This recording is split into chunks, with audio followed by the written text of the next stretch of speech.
আসসালামু আলাইকুম। প্রিয় এইচএসসি শিক্ষার্থীরা, তোমরা নিশ্চয়ই জানো আমরা দ্য ইনফিনিটি একাডেমি এডিটসের পক্ষ থেকে তোমাদের জন্য নিয়মিত সাজেশন ক্লাস নিয়ে আসছি। এই অংশ হিসেবে আজকে আমরা তোমাদের এসএসসি কৃষি পরীক্ষার জন্য সাজেশন ক্লাস নিয়ে হাজির হয়েছি। চলো আমরা আমাদের অধ্যায়গুলি দেখি। প্রথম হচ্ছে উন্নতর জীবনধারা, দ্বিতীয় অধ্যায় হচ্ছে জীবনের জন্য পানি, তৃতীয় অধ্যায় হৃদযন্ত্রের যত কথা অন্যান্য, সপ্তম অধ্যায় হচ্ছে অম্ল ক্ষারক ও লবণের ব্যবহার, দশম অধ্যায় হচ্ছে এসব অর্গে জানি, 11 অধ্যায় হচ্ছে প্রাত্যহিক জীবনে তড়িৎ। তোমাদের সৃজনশীল মোট করে অ্যান্সার করতে হবে, 5টি সিকিউ অ্যান্সার করতে হবে। এই 5টি সিকিউর জন্য কি তোমাদের সব অধ্যায় পড়বা না? সব অধ্যায় পড়বা না। 5টি সিকিউর জন্য তোমরা 1, 2, 3 এবং 7 এই 4টি চ্যাপ্টার যদি কমপ্লিট করতে পারো, তাহলে তোমরা কি 5টি সিকিউর অ্যান্সার করতে পারবে। কারণ এখানে অধ্যায় 3 এবং 7 অনেক বেশি ইম্পর্টেন্ট, পাশাপাশি 1, 2ও ইম্পর্টেন্ট। এই 4টা অধ্যায় থেকে 5টা সিকিউ তোমরা অ্যান্সার করতে পারবে, এটা 100% শিওর। আমি তোমাকে এর পরবর্তীতে এই 4টি চ্যাপ্টারের যে টপিকগুলো পড়তে হবে সেটি বলে দেবো, এবং পাশাপাশি বলে দিচ্ছি এমসিকিউর জন্য তোমাকে এই 6টি যে চ্যাপ্টার আছে, 6টি চ্যাপ্টারের প্রত্যেকটি টপিকই পড়তে হবে। কারণ এমসিকিউ প্রত্যেকটি চ্যাপ্টার থেকে কমপক্ষে 5 5 5 5 এর থেকে সব 4টা বা এর থেকে 5 এরকম 5 6 বা 4 5 আসবে, তবে 10 মধ্যে থেকে 4টি আসতে পারে। অর্থাৎ মোট 30টি যে এমসিকিউ থাকবে, 30টি এমসিকিউর জন্য কি প্রত্যেকটি অধ্যায়কে সমান গুরুত্ব দিয়ে পড়তে হবে। তাহলে আমরা কি আমাদের এমসিকিউ এর ব্যাপারটা বলে দিলাম।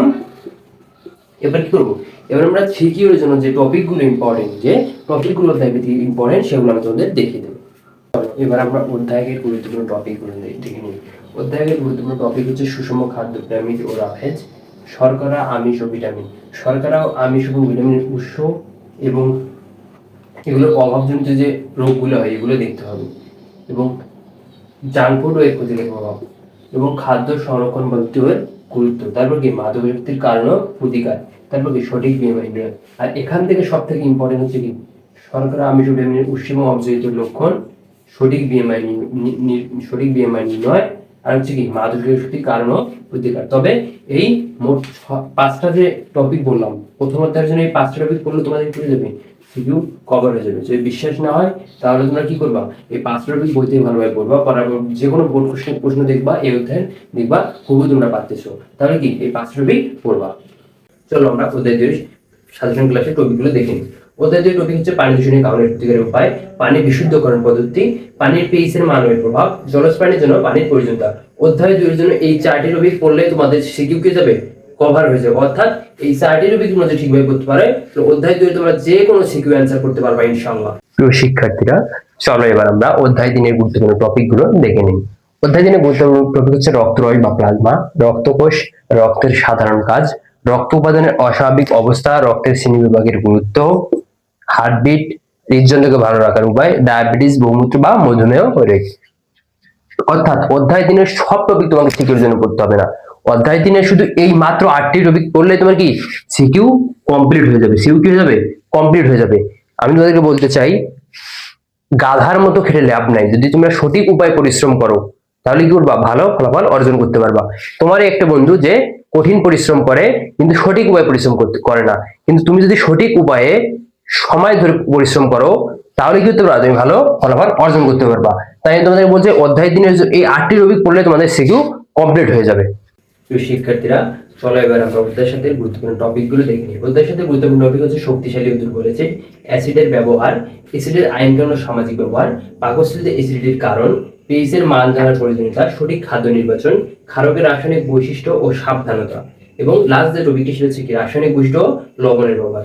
আমি তোমাদেরকে আবারও বলছি, তোমাদের ইনফিনিটি দ্য একাডেমি অ্যাপ্রেন্টিসের ভাইরা তোমাদের বিগত বছরের যে বোর্ড প্রশ্নগুলো আছে এগুলো অ্যানালাইসিস করার উপর ভিত্তি করে কি এই সাজেশন ক্লাসগুলো দিয়ে থাকছে।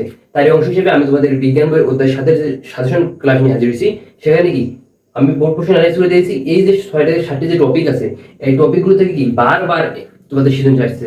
তাই তোমরা এই টপিকের বাইরে আর কোনো টপিক পড়ার দরকার নেই, এবং এমসিকিউর জন্য সব টপিক একবার করে রিডিং করবা, এবং এই 7টি থেকে 8টি টপিক যে আমি দেখাইলাম এগুলো ভালো করে সলভ করবা, এবং তারপর কি বোর্ড প্রশ্নটা দেখবা, যে দেখবা ভাইয়া যা বলছে সেটাই হুবু ওই বোর্ড প্রশ্ন আছে। এবং আমি তোমাকে অধ্যায় 1, অধ্যায় 2, অধ্যায় 4 এবং অধ্যায় 7 যে টপিকগুলো বললাম, এই 4টি অধ্যায় টপিকগুলো থেকে কি তোমাদের 5টা সিকিউ সলভ করতে পারবা ইনশাআল্লাহ পরীক্ষায়। এবং পরীক্ষা দিয়ে এসে আমাদেরকে ফেসবুকে নক দিয়ে জানাবা যে আসলে আমরা তোমাদের সাজেশন করে দিচ্ছি, এগুলো কমন আসতেছে কি আসতেছে না, এবং তোমাদের যদি সংক্ষিপ্ত প্রশ্নের জন্য কোনো সাজেশন লাগে তাহলে তোমরা আমাদের ফেসবুক পেজে মেসেজ দিও, আমরা তোমাদেরকে পিডিএফ সরবরাহ করবো ইনশাআল্লাহ। এবং এমসিকিউর জন্য আবার বলছি, এমসিকিউর জন্য কোনো সাজেশন স্পেসিফিকভাবে আমরা দিচ্ছি না, এমসিকিউর জন্য বলছি আমরা বিগত 5 বছরের যে বোর্ড কোশ্চেন এমসিকিউগুলো আছে সেগুলো বেশি বেশি সলভ করবা। এবং সবাইকে সাথে থাকার জন্য ধন্যবাদ। আমরা আশা করি তোমরা একটু ভালো পরীক্ষার ফলাফল নিয়ে আমাদের সামনে হাজির হবে ইনশাআল্লাহ।